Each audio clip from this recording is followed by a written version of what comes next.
ፖርቹጋል ለተቺዎቿ መልስ ትሰጥ ይሆን? ዋነኛው ጥያቄ ነው። እንግሊዝ የመክፈቻ ጨዋታዋ ድንቅ ነበር። ዛሬስ ሌላኛው ጉዳያችን ነው። የሁሊያን አልቫሬዝ የዝውውር ጉዳይ ክረቱ ግሏል። እሱንም እናነሳዋለን። ሰላም ክቡራን እንዴት ውላችኋል? የጎልደን ስፖርት የዩቲዩብ ገጽ ላይ ትገኛላችሁ። ገጹን ሰብስክራይብ በማድረግ ትከተሉን ዘንድ መረጃዎች እንድትወስዱ፣ ዜናዎች እንድታዩ፣ ላይቭ ጨዋታዎች እንድትከታተሉ እንጋብዛለን። የዕለቱን ዜናዎች እነሆ።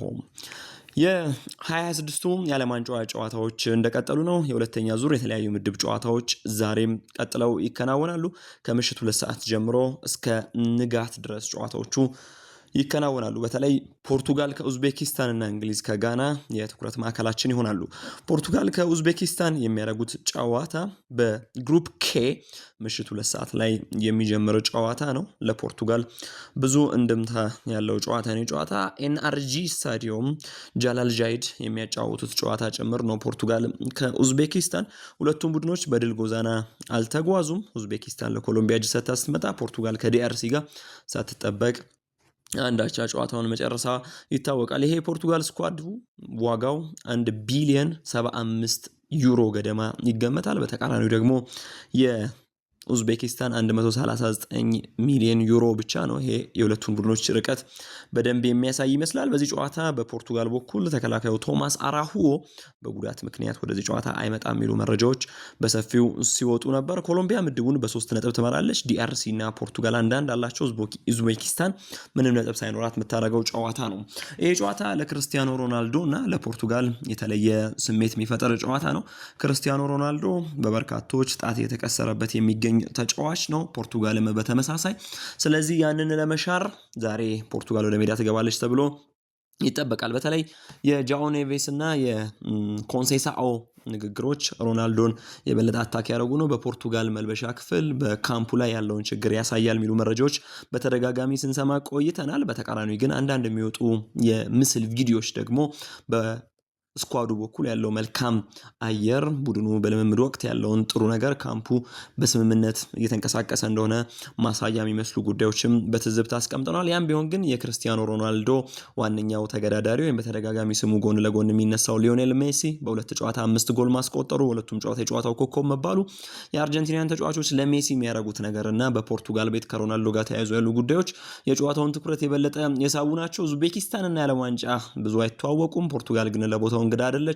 ለዋንጫ ከታጩት መካከልም አንዷ ነችና ይህንን አቃንቶ ለመጓዝ በሚደረግ ጥረት ውስጥ ምናልባት ዛሬ ምሽት የፖርቱጋል የመጀመሪያ ድል ይጠበቅ ይሆናል። በብሩኖ ፈርናንዴዝ፣ ካንሴዮ፣ ሜንዴዝ፣ ጃኦ ኔቬስ እና ኮንሴሳዮ ላይ በርካታ ትችት እየወረዱ ነው። በተለይ ከክርስቲያኖ ሮናልዶ ደጋፊዎች ያንን መልስ ለመስጠት የሮቤርቶ ማርቲኔዝ ቡድን ምን ያህል ተዘጋጅቷል የሚጠበቀው ጉዳይ ነው። የዚሁ ምድብ ሌላኛው ጨዋታ ሌሊት 11 ሰዓት ላይ ኮሎምቢያን ከዲአርሲ ያገናኛል። ኮሎምቢያ የመጀመሪያውን ጨዋታ ኡዝቤኪስታንን አሸንፋን የመጣችው፣ ዲአርሲ ደግሞ በፍጹም ሳትጠበቅ ከፖርቱጋል ላይ ነጥብ ተጋርታ 1 ነጥብ ይዛ መምጣቷ ይታወሳል። ይሄኛውም ጨዋታ በግሩፕ ኬ በብዙ የሚጠበቀው ጨዋታ ነው። ሌላኛው የምሽት መርሃ ግብር 5 ሰዓት ሲል የሚጀምረው እንግሊዝን ከጋና የሚያገናኘው ጨዋታ ነው። የሁለቱ ቡድኖች ስኳድ ቫልዩም እንደ ፖርቱጋልና ኡዝቤኪስታን ሁሉ የተራራቀ ነው። የእንግሊዝ ስኳድ ቫልዩ 1 ቢሊዮን ዩሮ ተሻግሯል። የጋና 231 ገደማ ነው።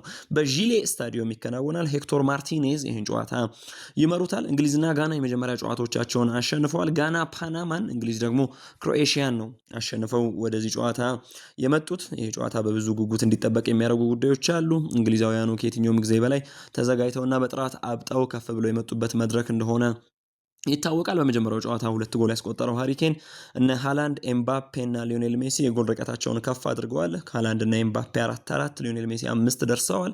አጠገቡ ደግሞ ሴንጊዝ ኡንደቭ እና ጆናታን ዴቪድ አሉ። ስለዚህ ከነሱ ቁጥር ጋር ለመጋራት ወይም ደግሞ እነ ሜሲ እና ሃላንድ ላይ ለመድረስ በሚደረግ ጥረት ውስጥ የእሱም እንቅስቃሴ በብዙ ትኩረትን እንደሚስብ መናገር ይቻላል። ጋና በአፍሪካ አጀማመራቸው መልካም ከሆኑ ሀገራቶች መካከል አንደኛዋ ነች። እንደ ኮት ዲቫር ሁሉ የመጀመሪያ ጨዋታውን አሸንፋለች። በእርግጥ ጋና ያሸነፈችው ፓናማን ነው። ኮት ዲቫር ነበር ኢኳዶርን ነበር ያሸነፈችው። እንደ ሞሮኮ ሁሉ የጋና መንገድ የተሳካ እንዲሆን ከእንግሊዝ ጋር አንዳች ነገር ማድረግ ይጠበቅበታል ቡድኑ።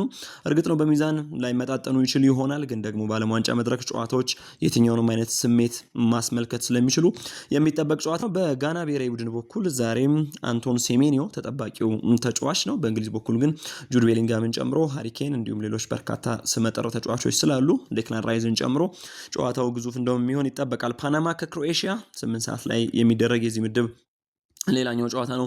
በግሩፕ ኤል ሉካ ሞድሪች 200ኛ የክሮኤሽያውን ጨዋታውን ያደርጋል። ይሄ በዓለም አራተኛው ተጫዋች ያደርገዋል 200 ጨዋታ ለብሔራዊ ቡድን በመጫወት። ከዚህ ቀደም ክርስቲያኖ ሮናልዶ፣ ሊዮኔል ሜሲ እና ባድር አልሙታዋ የሚባሉ 3 ተጫዋቾች ነበሩ እንግዲህ 200 ሲደመር ወይም 200 ጨዋታዎች ለብሔራዊ ቡድን ያደረጉት። ሉካ ሞድሪች እዚህ ዝርዝር ውስጥ መግባት የሚችልበት እድል አለ ዛሬ። በእርግጥ ተጫዋቹ በቋሚነት እንደሚጀምር ይጠበቃል። ለክሮኤሽያ የመጀመሪያ ጨዋታ ሽንፈት ለመሻር ለማካካስ የሚደረግ ትልቅ ጨዋታ ነው። ለዝላትኮ ዳሊችም እንዲሁ ትልቅ ፈተና ይዞ የሚመጣ ጨዋታ እንደሚሆን ይጠበቃል። ሪዮ ፈርዲናንድ ስለ ሮናልዶ አንድ ሀሳብ ሰጥቷል። በሮናልዶ መጫወት አይችልም በጥራት ለሚሉት ሰዎች መልስ አይነት ስሜት ነው ያለው። ምን ማለት ነው? ፖርቱጋል እዚህ መድረክ ላይ አትገኝም ነበረ እኮ የኳሊፋይድ ጊዜ ወደ ኳሊፊኬሽን ጊዜ ላይ ኳሊፋይድ እንዲሆኑ እንዲያልፉ ያደረጋቸው የሮናልዶ ጎሎች ናቸውና ይሄ መዘንጋት የለበትም በሚል ከክርስቲያኖ ሮናልዶ ጎን መሆኑን ያሳየበትን ሀሳብ ሰጥቷል። በርካታ ሰዎች በሁለት ተከፍለዋል በዚህ ጉዳይ በክርስቲያኖ ሮናልዶ እና በፖርቱጋል ብሔራዊ ቡድን ጉዳይ። ኖ ሮናልዶ ነው ችግር፣ ኖ ፖርቱጋላውያን ነው ለሱ ችግር የሚለው ነገር በብዙ እየበዛ ነው። ከዚህ ትርምስ ጋር ነው ፖርቱጋል ዛሬ ምሽት 2 ሰዓት ጨዋታዋን የምታደርገው። የሃሪኬን ጉዳይ ላይ በእንግሊዝ ብሔራዊ ቡድን ጨዋታ ዛሬ እንግዲህ በእንግሊዝ ብሔራዊ ቡድን ከጋሪ ሊንከር የዓለም ዋንጫ ጎሎች ከፍ ብሎ መቀመጥ ይችላል። ዛሬ ጎል የሚያስቆጥር ከሆነ የምንጊዜውም የዓለም ዋንጫ የእንግሊዝ ብሔራዊ ቡድን ከፍተኛ አስቆጣሪ መሆን ይችላል። እንደሚታወቀው በ2018 የሩሲያ የዓለም ዋንጫ ውድድር ሃሪኬን ከሁሉም በላይ በግብ ከፍ ብሎ መጨረሱ ይታወቃል፣ ወይም ኮከብ ጎል አግቢ እንደነበረ የሚታወስ ነው። አሁን ደግሞ ሌላ እድል አለው። ከጋሪ ሊንከር ብቻ ሳይሆን ከሌሎች ተጫዋቾችም ከፍ ብሎ መቀመጥ የሚችልበት እድሉ ሰፊ ነው። የኢራን ብሔራዊ ቡድን 2 ጨዋታዎችን በሎስ አንጀለስ ነበረ ያደረገው። አሁን ደግሞ ከግብጽ ጋር ቅዳሜ ለእሁድ ይጫወታል። በሉሜንፊልድ ስታዲየም ነው የሚጫወተው፣ ሲያትል ላይ ነው ይሄ ጨዋታ የሚሆነው። ስለዚህ በሎስ አንጀለስ ለነበረው ቆይታ በጣም አስደናቂ ጽሁፍ ጽፎ ነው ቡድኑ የወጣው። ከዚህ የምንሄደው በበዛ ክብር ነው። ሎስ አንጀለስን እናመሰግናለን። ሆስፒታሊቲው ይሄ መስተንግዶ በጣም አስደናቂ ነበረ። ኮምፒውተር አድርገናል፣ ከፍ ባለ ደረጃ ተፋልመናል አይነት ስሜት አለው። እዚህ የነበረን የ180 ደቂቃ ቆይታ ግን አስደናቂ ነበረ። ለሰጡን ስሜት በጣም እናመሰግናለን። አብረው ለሆኑ ድምጽ ለሆኑን በስሜት ከነፍሳቸው ጋር እያይዘው ሲደግፉ ለነበረው ሁሉ እናመሰግናለን ብለዋል። በደንብ አስደናቂ ያልተለመደ ነገር ነው። ይህንን አስቀምጠው የሄዱት እንግዲህ ሎከር ሩም ውስጥ ነው የኢራን ተጫዋቾች። ኢራን ከግብጽ ጋር ቀጣይ ጨዋታቸውን ያደርጋሉ። ኢራን የመጀመሪያ ጨዋታዎቿን ባቻ እንዳጠናቀቀች ይታወሳል። ከኒውዚላንድ 2-2 ከቤልጅየም በተመሳሳይ ባቻ ውጤት ነበረ የጨረሰችው። ቀጣይ ጨዋታዋን ግን ዋሽንግተን ሲያትል ላይ በሉሜንፊልድ ታደርጋለች። ይሄ በሌሎች ቡድኖች ያልተለመደ ስለሆነ ኢራናውያኑን አስደናቂ አስደርጎታል። ወደ ከዓለም ዋንጫው ጉዳዮች ወጣ እንበልና ወደ ዝውውር ጉዳዮች እናቅና። ኤንሶ ማሬስካ ከዛሬ ጀምሮ የማንቸስተር ሲቲ አሰልጣኝ መሆናቸው ተረጋግጧል። በትክክል የሚጀምረው ከማንቸስተር ሲቲ ጋር ግንኙነታቸው ዛሬ ነው። ቼልሲ 10 ሚሊዮን ፓውንድ ኮምፐንሴሽን ፓኬጁን ያገኛል ወይም ይቀበላል። አሰልጣኙ ቀድሞ ይከፍል ይገባው የነበረውን ማንቸስተር ሲቲ ይሸፍናል ማለት ነው። ስለዚህ ቼልሲ ያን ገንዘብ ያገኛል። በማንቸስተር ሲቲ ቤት ጣሊያናዊ ሰው እስከ 2029 ሰኔ ወር ድረስ ይቆያሉ። የፔፕ ጓርዲዮላ ኤራ እንዳለቀ እንዲተኩ የተመረጡት ኤንሶ ማሬስካ ናቸው። ማሬስካ ከዛሬ ጀምሮ የማንቸስተር ሲቲ አሰልጣኝ ናቸው። ከአሁን በኋላ የበለጠ ሲቲ እና ዝውውር በብዙ ብንሰማ ዋነኛው ምክንያት አሰልጣኙ ስራ ከመጀመራቸው ጋር ተያይዞ ነው። በእርግጥ አሰልጣኙ ስራ ሳይጀምሩም ከተለያዩ ተጫዋቾች ጋር ቡድኑ ስሙ ሲያያዝ እንደነበረ ይታወሳል። ሪያል ማድሪድ ዳኒ ሴባዮስን መልቀቅ ይፈልጋል። በነፃ ነው መልቀቅ የሚፈልገው። ዳኒ ሴባዮስ ከ2017 ጀምሮ በሪያል ማድሪድ ቆይታ ነበረው። በቤቲስ ቢ ቡድን ነው ያደገው። በዛው በሪያል ቤቲስ የመጀመሪያ ቡድን ተሰላፊ ለ3 ዓመታት አገለገለ። ከ2017 ጀምሮ በሪያል ማድሪድ ነበረ። ለ2 ዓመታት በእንግሊዝ ፕሪሚየር ሊግ በአርሰናል በውሰት ማሳለፉ ይታወቃል። በስፔን ብሔራዊ ቡድን ከ2018 ጀምሮ ውስን ጨዋታዎችን ማድረግ ችሏል። 29 ዓመቱ ዓመቱ ነው። አማካዩ በሪያል ማድሪድ አሁን ተመራጭነትን አጥቷል። ማድሪድ ተጫዋቹን መልቀቅ ይፈልጋል። ተጫዋቹም ከማድሪድ አሁን መውጫ ትክክለኛው ሰዓት ይመስላል። ካሁን በኋላ ራሱን በብሔራዊ ቡድን ማግኘት የሚያስብ ከሆነ በዛ ያለው የጨዋታ ጊዜ ያስፈልጉታል። በሪያል ማድሪድ በቂ ጊዜ ስለማግኘቱ ያጠራጥራል የተጫዋች። ስለዚህ ሪያል ማድሪድና ተጫዋቹ በስምምነት ይለያያሉ። ቡድኑ ከሴባዮስ ምንም አይነት የዝውውር ዋጋ የሚፈልግ አይመስልም። ጆዜ ሞሪኒዮ የተለያዩ ዲፓርትመንታቸውን ለማስተካከል ተጫዋቾችን ይፈልጋሉ። በዋነኛነት ግን ልክ ለካርሎ አንቸሎቲ ሆሴሉ ይሰጣቸው የነበረውን አይነት ሮል ያለው የፊት አጥቂ ይፈልጋሉ ተብሏል። የኮናቴን ዝውውር ጨርሷል። የደምፍሪስ እና የኩኩሪያን በተመሳሳይ ግን ደግሞ አንድ አጥቂ፣ አንድ አማካይና አንድ የማል ተከላካዩን የሚፈልጋሉ ሲባል ይሰማ ነበር። የእርሳቸው እቅድ ተብሎ ግን በመጨረሻ በዋነኛነት አንድ ፒውር ነምበር 9 እንደ ቪኒሲዮስ ጁኒዮርም እንደ ኤምባፔም ከመስመር የሚነሳ ሳይሆን ለጆዜ ሞሪኒዮ አጫወት የሚመች ልክ እንደ ድሮግባ ወይም ደግሞ ልክ እንደ ሉካኩ ፈርጠም ያለ ሊሆን ይችላል። ግን ደግሞ በዋነኛነት አጥቂ እንደሚፈልጉ ነው እየተነገረ ያለው። በተቃራኒው ደግሞ እንደ ሌሎች የሚዲያዎች ገለጻ ከሆነ ፍሎሬንቲኖ ፔሬዝ በሪያል ማድሪድ ዝውውር እንዳላበቃ ሌሎች የሚመጡ ተጫዋቾች እንዳሉ ጭምር እየተነሳ ነው። ከነዚህ ጋር በተያያዘ አንደኛው ትልቁ የሚነሳው ስም የኤንዞ ፈርናንዴዝ ነው። ኤንዞ ፈርናንዴዝ ራሱን ለሪያል ማድሪድ ገበያ አቅርቧል ተብሏል። በድርድር ውስጥ ማለፍ ይፈልጋል። ከቼልሲ ወጥቶ ለሪያል ማድሪድ መጫወት ይፈልጋል ሲባል በተደጋጋሚ እየተነሳ ነው። ጆዜ ሞሪኒዮም የተጫዋቹ አድናቂ ስለሆኑ ይሄ ዝውውር ምናልባት በሪያል ማድሪድ ቤት ሊሰራ እንደሚችል ይጠበቃል። የኦሊሴ ጉዳይም በተመሳሳይ ከዓለም ዋንጫው በኋላ እልባት እንደሚያገኝ የሚጠበቅ ትልቅ የዝውውር ጉዳይ ነው። ሌላኛው ጉዳይ ከሰመርቪል ጋር የተያያዘ ነው። ሰመርቪል በኔዘርላንድ ብሔራዊ ቡድን አጀማምሮ በጣም አስደናቂ ነው። በዓለም ዋንጫ በዌስትሃም ድንቅ ጊዜ ነው ያሳለፈው። ዌስትሃም ወርዷል። ከዌስትሃም ይወጣሉ ተብሎ ከሚጠበቁ ተጫዋቾች መካከል አንደኛው እሱ ነው። እንደ ዲዮፍ፣ እንደ ሰመርቪል እንዲሁም ደግሞ እንደ ማቲያስ ፈርናንዴዝ ያሉ ተጫዋቾች ከዛ ቡድን እንደሚለቁ ይጠበቃል። ማረፊያቸው የት ይሆናል ነው ተጠባቂ ጉዳይ። ሰመርቪል በመጨረሻ ማረጋገጫ እንደሰጠ ነው እየተነገረ ያለው። ማንቸስተር ዩናይትድ ሾርት ሊስት ውስጥ ከከተታቸው ተጫዋቾች መካከል አንደኛው ነው። ግን ደግሞ ፓሪስ ሰን ዠርማንና አርሰናልም በዚህ ጉዳይ ላይ ያሉ። በተለይ ዩናይትድ የበላዮች እነ ቪቪኤልን ጨምሮ የተጫዋቹን የዝውውር ጉዳይ ለመጨረስ ጥረት እያደረጉ ነው ተብሏል። እሱም ሌላኛው በዝውውር ገበያ ካሁን በኋላ በተደጋጋሚ ስሙ የሚነሳው ተጫዋች ነው።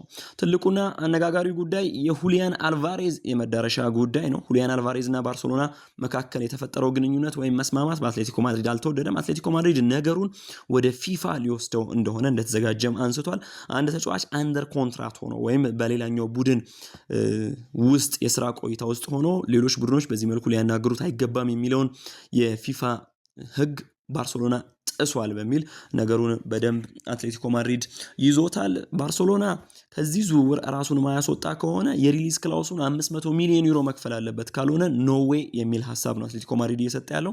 ሁሊያን አልቫሬዝ ደግሞ ትላንትና ለእኔ ትልቁ ነገር በዝውውር ውስጥ አይ ዋንት ቱ ፉልፊል ማይ ድሪም የህልሜን ማሳካት መሙላት ነው የምፈልገው ሲል ወደ ባርሴሎና መዘዋወር እንደሚፈልግ ተናግሮ ነበር። በርካታ የባርሴሎና ሰዎች በዚህ ጉዳይ ደስተኛ ናቸው። አልቫሬዝን በቡድናቸው ማየት ይፈልጋሉ።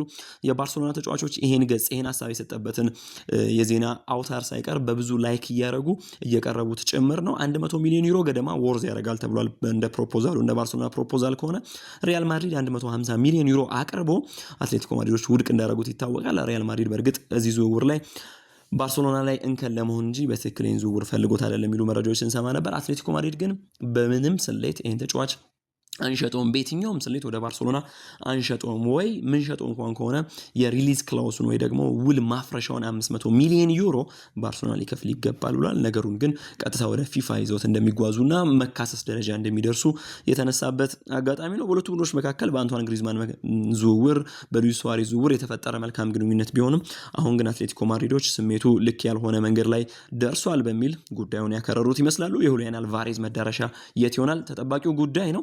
የጎልደን ስፖርት የዩቲዩብ ገጽ ነው። ሰብስክራይብ በማድረግ ተወዳጁን